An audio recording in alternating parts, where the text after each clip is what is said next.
Extraordinary words of forgiveness in a Charleston, South Carolina courtroom as families and victims of those families had a chance to address the suspected gunman in a church massacre. Marley Hall reports from Charleston, where the community is trying to heal.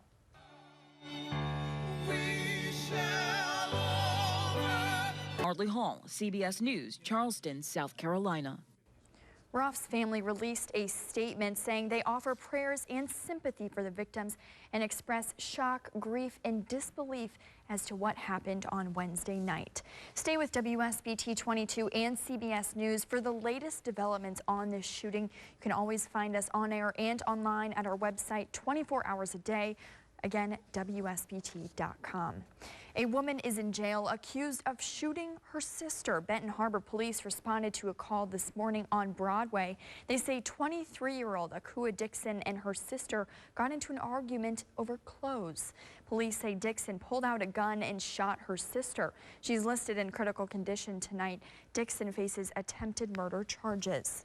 Conservation officers from Indiana's Department of Natural Resources were back on the Tippecanoe River today, this time looking for this man, 20-year-old Aaron Eckman. He was last seen in the 7,000 block of West Olson Road by Lighters Ford early Wednesday morning. Officials have been searching the river for days trying to find him. But bad weather and flooding has hampered their search. And when you have the deeper water, the current itself is more swift. Eckman's family was also out on the river today. Can imagine very tough for them. They say all they can do now is hope, pray, and keep their faith. But everyone expects to hear that bad news in the coming days. Officials hope to continue their search into the weekend. A LaPorte County man claims these pictures show the damage a bear did on his property near Michigan City. DNR officials say they haven't seen these pictures yet. The pictures are from a farm that tends to beehives. They show a container that had marshmallows in it torn apart, and get this, a jar of peanut butter licked clean. The person who lives there says the bear knocked over some of the hives. Several people along Warnke Road claim they saw the bear yesterday. This would be the first confirmed black bear in Indiana in more than 140 years. Honda is confirming that another person has been killed by an exploding Takata airbag. The company says the airbag was responsible for the 2014 death of 26-year-old Jewel Brangman in California. She is the 8th person to die due to the airbags. Some of the airbags can explode with too much force, sending shrapnel into the passenger compartment. In May, Takata doubled the number of airbag inflators being recalled to almost 34 million, the largest auto recall in U.S. history. Delaware's governor signed legalization decriminalizing possession of small amounts of marijuana. The measure passed along party lines. It eliminates criminal penalties for possession by an adult of 1 ounce of marijuana or less for personal use. Instead, it would be a criminal offense punishable by a $100 fine.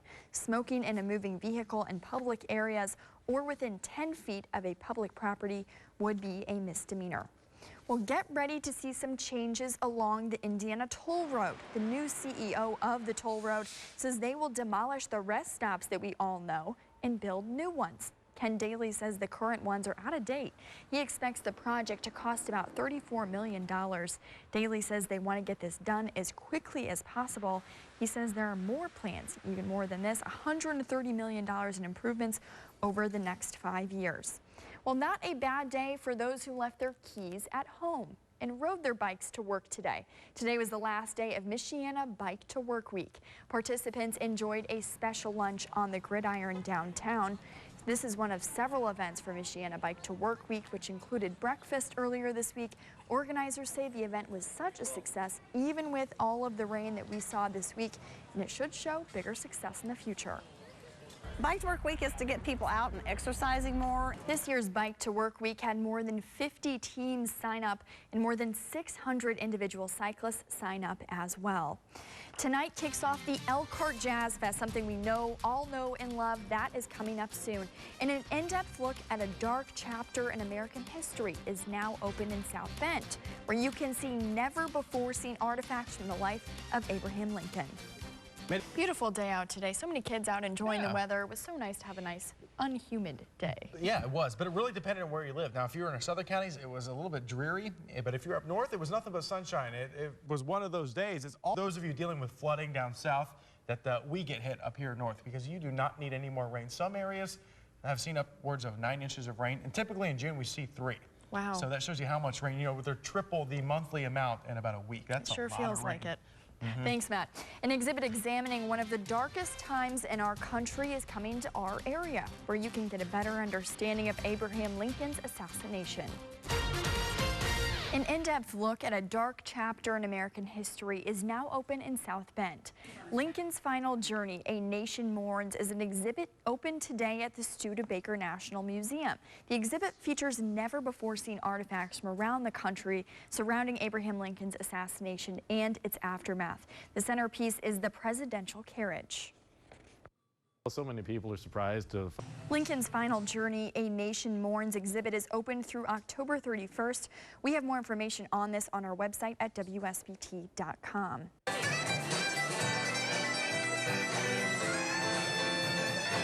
The annual Elkhart Jazz Festival is underway. Always such a fun time of year. This is Lena Sakely Trio, performing.